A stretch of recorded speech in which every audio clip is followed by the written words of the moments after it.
Donc, ma recherche, bon, cette présentation-ci, c'est sur un projet de recherche que j'ai commencé au Guatemala. C'est un peu différent de la présentation d'aujourd'hui, c'est plus sur la partie sociale et d'inclusion des processus de modélisation des ressources hydriques dans le contexte du Guatemala, d'une région qui est vraiment majoritairement indigène, au 96%. Donc, c'est vraiment un contexte très différent. Et donc, pour un contexte différent, ça prend aussi des méthodologies différentes. Donc, l'idée du projet, vraiment, c'était d'améliorer l'inclusion dans ce genre de processus. Pourquoi cette région-ci, au Guatemala? On a travaillé dans la région du lac Atitlan. C'est le lac le plus profond de toute l'Amérique latine, ou Amérique centrale au moins, pardon. Et aussi, c'est le lac, même s'il est assez petit quand on regarde sur les cartes, c'est le lac qui a le plus de volume de tout le pays parce qu'il est tellement profond. Il est entre trois montagnes.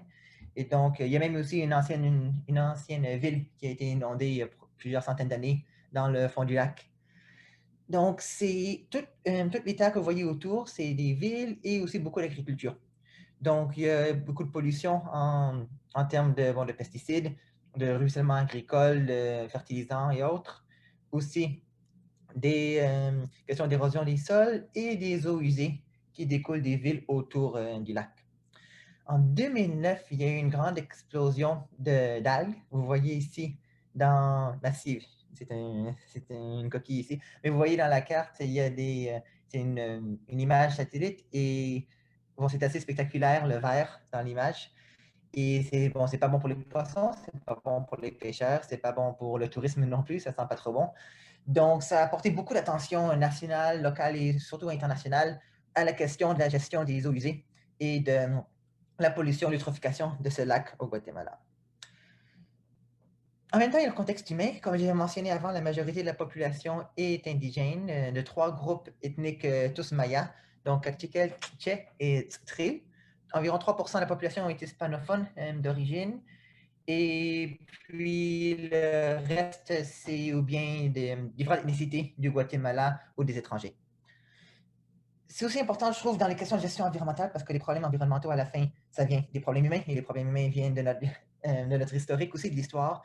Donc, dans les 1980, il y a eu une guerre civile au Guatemala. Bon, elle a commencé avant, mais le pire était dans ces années-là. Ça aussi inclut le génocide guatémaltèque qui a touché certaines régions assez fortement. Donc, il y a vraiment une historique assez lourde aussi, malheureusement, de discrimination, de violence et aussi d'insécurité dans ces régions. En même temps, il y a beaucoup de résilience des communautés. Donc, il y a beaucoup d'institutions mayabes qui sont formelles, disons des groupes d'anciens, disons des chefs traditionnels formels. Il y a aussi beaucoup de groupes euh, aussi informels, comme des ONG menées par les jeunes, et ainsi de suite. Mais malgré le fait qu'elles existent, il y a vraiment un manque de reconnaissance des institutions, que ce soit au niveau de l'industrie, au niveau de la gestion gouvernementale et aussi dans le milieu universitaire. Des institutions indigènes autant que des langues et des cultures indigènes, même si à la fin, c'est la majorité de la population. Donc, notre but, notre projet, c'était vraiment de faire une méthodologie participative et inclusive pour améliorer la gestion. Et donc, on a commencé avec une méthodologie qu'on appelle modélisation des dynamiques des systèmes. C'est une façon, vous allez voir plus tard, mais vraiment de voir avec les parties prenantes quelles variables causent le problème, quelles sont les conséquences, quelles sont les boucles de rétroaction qui peuvent être même des cercles vicieux ou des boucles d'équilibre dans le système, et ainsi de développer des politiques qui sont plus intégrées que juste une politique qui peut avoir l'air peut-être, disons, intuitive, mais peut-être qui n'est pas si efficace au long terme. Donc, aussi, c'est une population, pas tout le monde est très confortable avec la parole écrite. Donc, on a commencé avec des entrevues individuelles. En général, ce genre de modélisation, on commence avec des modèles sur papier. Mais si pas tout le monde est confortable avec l'écriture, il faut faire différemment. Donc, on a aussi mélangé une méthodologie de narratif. Donc, plutôt que d'écrire sur papier les cycles et les variables importantes, on faisait de façon orale, on leur demandait de nous expliquer d'où venait le problème, où allait le problème, différentes possibilités pour le futur. Et ensuite, on s'est servi de ça aussi pour informer le modèle. Ensuite, on a fait une série jusqu'à 3 ateliers à la date. Ensuite, le corona est venu, donc on réajuste, disons.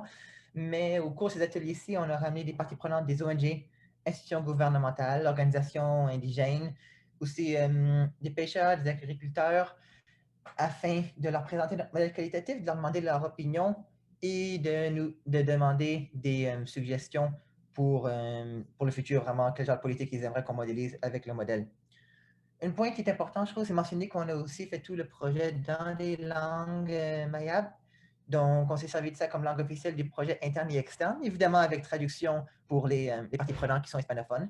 Et je trouve que c'est important parce que ça permet vraiment, probablement, d'être plus inclusif envers tout le monde qui vit là. Et aussi, ça donne des opportunités d'embauche pour le projet aux personnes qui viennent des communautés indigènes de la région. C'est-à-dire qu'autrement, oui, si on fait le projet en espagnol ou en français ou en anglais entre nous, on peut embaucher quelqu'un pour traduire, mais les personnes qui parlent ces langues mayas ne pourront pas être embauchées elles-mêmes par le projet. Donc, je trouve que c'est toujours important que les personnes qui travaillent sur le terrain là, toute l'équipe de recherche soit confortable à un niveau professionnel dans les langues de la région.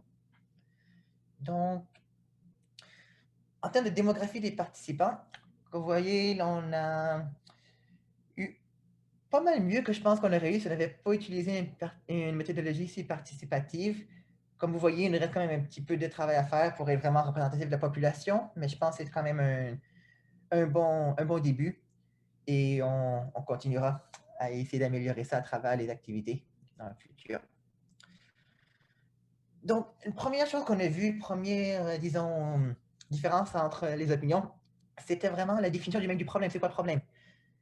Tout le monde a besoin du lac, mais différentes personnes utilisent différents services écosystémiques. Pour les municipalités, l'eau potable est très importante.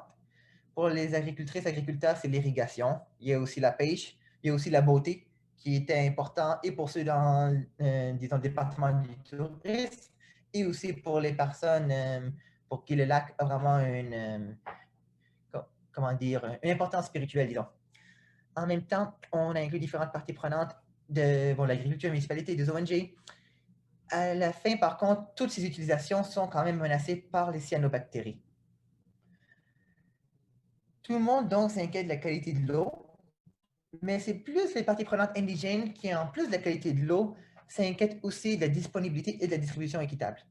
Quand je vivais là, par exemple, ça arrivait fréquemment, on avait de l'eau entre 7h et 8h du matin. Et ensuite, il n'y a pas d'eau jusqu'au lendemain matin.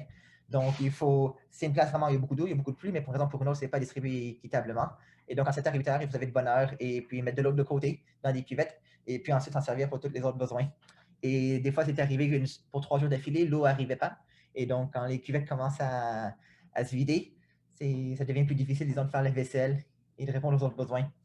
Donc, la distribution est aussi un enjeu. Du côté des dynamiques, ici, on voit deux cycles. Donc, on a l'eutrophisation des eaux, qui évidemment diminue le tourisme. Mais ici, deux groupes de parties prenantes voyaient vraiment les résultats ou l'impact du tourisme de deux façons très différentes. Pour certains, les touristes amélioreraient l'économie locale. Avec plus d'économie locale, on va avoir plus d'argent pour la conservation et donc on pourrait diminuer l'eutrophisation du lac. De l'autre côté, d'autres me disaient, oui, mais les touristes, eux, ils vivent plus dans des hôtels. Et les hôtels sont sur le bord du lac et la majorité des hôtels ne traitent pas leurs eaux avant de les renvoyer dans le lac. Tandis que c'est une population locale, ils ont tendance à plus vivre dans des régions rurales, plus loin du centre-ville, et plus de chances que leurs eaux usées soient traitées par une fosse septique ou une toilette sèche ou quelque chose de similaire. Donc ici, on voit vraiment deux cycles différents. Et puis, bon, lequel est le plus important, ça, je ne sais pas. C'est au niveau de quantifier le modèle qu'on le voit, mais c'est à travers cette méthodologie participative qu'on voit vraiment ces différences d'opinion et qu'on peut vraiment le montrer de façon assez objective et permettre aux parties prenantes de voir comment les autres perçoivent le problème et ainsi développer des politiques qui peuvent être utiles et durables à long terme. Par exemple, si on traite les eaux usées, on diminue l'eutrophisation du lac, c'est bien beau, mais ça va risque d'attirer plus de touristes. Et si les tourismes dépasse la capacité de traitement des eaux usées, on risque de recréer le problème à la fin et de jamais s'en sortir. L'autre côté aussi, ceci c'est un cycle assez commun dans la littérature, mais l'idée qu'on a un peu un pendule, que quand l'environnement se détériore, on prend plus de connaissances, la conscience sociétale sur les enjeux environnementaux s'améliore, ça met plus de pression au gouvernement et aux institutions pour régler le problème. Mais si on a du succès, si on règle le problème, il y a toujours le risque que dans le futur, on oublie que ça pouvait être un problème et qu'on recommence dans nos anciennes mauvaises habitudes. Donc, ceci, c'est un cycle plus mentionné par les ONG, qui est aussi important à garder en tête. Comment s'assurer que si on a du succès avec nos programmes, qu'on ne va pas se ramasser dans la même position 20 ans plus tard parce qu'on aura oublié les leçons d'aujourd'hui. La plus grosse différence qu'on a vraiment vue entre les deux groupes, c'était la philosophie de comment gérer ou comment régler le problème d'eutrophisation. J'avais choisi ce sujet-ci pour la recherche parce que je pensais que le Guatemala, c'est un pays assez politique quand même, beaucoup de politisation des institutions. Et je me suis dit, bon, l'eau, c'est assez neutre, tout le monde a besoin de boire, on devrait être capable d'éviter la politique avec ça. Bon, je pense que c'est probablement le sujet le plus politique possible que j'aurais pu choisir, mais le temps que je me rende compte, c'est trop tard, on avait déjà commencé, donc on a resté. Mais ce qui s'est passé, c'est qu'il y avait une proposition de projet faite par des chercheurs guatémaltèques et aussi internationaux qui s'appelle le Mega Collector. Et l'idée, c'est de mettre un grand pipeline tout autour du lac un grand tuyau qui prendrait toutes les eaux usées et qui les amènerait à l'extérieur du lac pour être traitées là, générer de l'électricité à travers la biométhanisation et ensuite utiliser les résidus comme engrais pour les fermes monocultures de l'autre côté des montagnes. En même temps, les eaux usées seraient utilisées pour irriguer ces fermes-là. Bon, c'était très populaire parmi le gouvernement et certaines industries, y compris celles avec ces fermes de l'autre côté des montagnes. En même temps, il y a beaucoup d'opposition de la part de certains groupes communautaires, particulièrement les groupes indigènes. Donc, on est rentré très rapidement dans cette tension-là, même certaines parties prenantes qu'on les appelait au début pour les inviter au processus de modélisation, ils nous disaient, bon, avant que j'arrive, dis-moi, t'es de quelle barre? Es-tu pour ou tu contre le projet? Donc, j'ai appris assez vite à répondre, j'ai dit, regardez, on n'est pas pour, on n'est pas contre. Nous, ce qu'on veut, c'est que vous ayez des outils pour être capable de comprendre ce qui va se passer si vous le faites, ce qui va se passer si vous faites autre chose, ce qui va se passer si vous ne faites rien, et vraiment vous supporter dans votre prise de décision. Et oui, on croit dans le consentement préalable des peuples indigènes et on ne croit pas qu'un projet devrait être fait s'il n'y a pas votre consentement, peu importe quel projet ce serait. Donc en général, ça passait assez bien avec tout le monde, y compris ceux en faveur et ceux contre cette proposition de projet. Disons, en alternative à ce méga collecteur, d'autres parties prenantes proposaient plus des solutions à petite échelle, comme des toilettes sèches, des fosses septiques, plus par des parties prenantes indigènes, avec des exceptions des deux côtés, évidemment. Mais ce que je trouve, par contre, c'est que ces solutions-là ont tendance à être ignorées dans la littérature scientifique récente, faite de façon non participative sur le lac. Donc, je pense que ça montre qu'il y a vraiment un très grand risque quand on fait de la recherche socio-hydrologique ou juste hydrologique en général dans une région, surtout une dont on ne vient pas, si on ne fait pas un effort conscient d'aller chercher les parties prenantes, incluant les parties prenantes marginalisées, celles qui ne sont peut-être pas à l'université, qui ne travaillent peut-être pas pour le gouvernement, mais qui vivent là, qui travaillent avec le lac et qui ont beaucoup de connaissances. Si on ne fait pas l'effort d'aller les rechercher, on risquerait rapidement, veut pas, de proposer des solutions qui sont peut-être pas représentatives de ce qui est préféré ou ce qui est peut-être plus approprié pour la région. Donc, moi, je ne prends pas de part dans ce débat-ci. Mon but, c'est juste de développer un modèle qui pourrait les aider à prendre une décision éclairée. Mais je vois vraiment que c'est très facile, autant au niveau de la définition du problème, autant au niveau de la considération des alternatives pour les solutions, d'ignorer des connaissances indigènes dans la région si on ne fait pas l'effort d'aller les rechercher. Donc, par exemple, du côté du méga collecteur, ceux qui s'y opposent, par exemple, nous disent que ce serait très cher, c'est 200 ou 300 millions de dollars états-uniens qui seraient prêtés par la Banque mondiale pour le faire, et que les retombées iraient à des grosses compagnies qui ont la capacité de construire ça. Tandis que quelque chose de décentralisé aurait moins de risque d'une faille catastrophique en cas d'ouragan ou de tremblement de terre, et aussi plus d'argent pour aller localement parce qu'il y a plus de capacité locale pour construire, par exemple, des toilettes sèches ou des fosses septiques. Donc, l'idée de ce projet, on voulait aussi faire évaluer notre progrès par les mêmes parties prenantes. Donc, on a fait une série de sondages auprès des personnes qui ont participé aux ateliers et aussi on leur a demandé des questions à choix multiples et aussi des questions à libre réponse pour leur demander ce qu'ils pensaient de ce qu'on a fait. Donc, du côté de ce qui a fonctionné, je dirais l'inclusion linguistique en général, la majorité des personnes ont apprécié, étaient contentes et hispanophones autant qu'indigènes trouvaient qu'ils étaient capables de participer dans le projet et de comprendre ce qu'on faisait dans leur langue de choix préférée. Aux rencontres qu'on a faites, on avait deux tables, une table hispanophone, une table pour les langues mayas et une table bilingue. Et la table bilingue, il n'y avait pas de traduction, et puis les deux autres tables, il y avait quelqu'un qui traduisait en chuchotant pendant que quelqu'un présentait dans une des deux autres langues. Aussi, les personnes sont très intéressées par le sujet qu'on a choisi pour la recherche Et il y a beaucoup d'intérêt dans les résultats du projet. Donc, je dirais que l'importance pour l'écologie et l'économie locale est là, vraiment. C'est quelque chose qui est. Notre projet de recherche suscite beaucoup d'intérêt dans la région, peut-être même un petit peu trop des fois, à mon avis. Et aussi que, je dirais, on a eu beaucoup d'expressions de points de vue différents au cours des entrevues et au cours des ateliers. Ça ne veut pas dire que tout le monde s'entend, loin de ça, mais il y a eu beaucoup d'expressions de points de vue différents. Et dans ce sens-là, je trouve que la majorité des personnes se sentaient confortables d'exprimer leurs idées. Donc ça, je pense que c'est ce qui a bien fonctionné. Là, pour ce qu'il faut améliorer, je trouve que c'est le bout le plus important de ce genre de projet. Premièrement, c'est l'inclusion du genre. Vous avez vu les statistiques avant, hommes-femmes, c'était pas si pire, mais si on désagrègue ça par indiennes et non indigènes, quasiment toutes les femmes qui sont venues, à part peut-être une, étaient non indigènes. Donc, dans le groupe indigène, on a vraiment une difficulté d'inclusion du genre et c'est quelque chose qu'il va falloir regarder.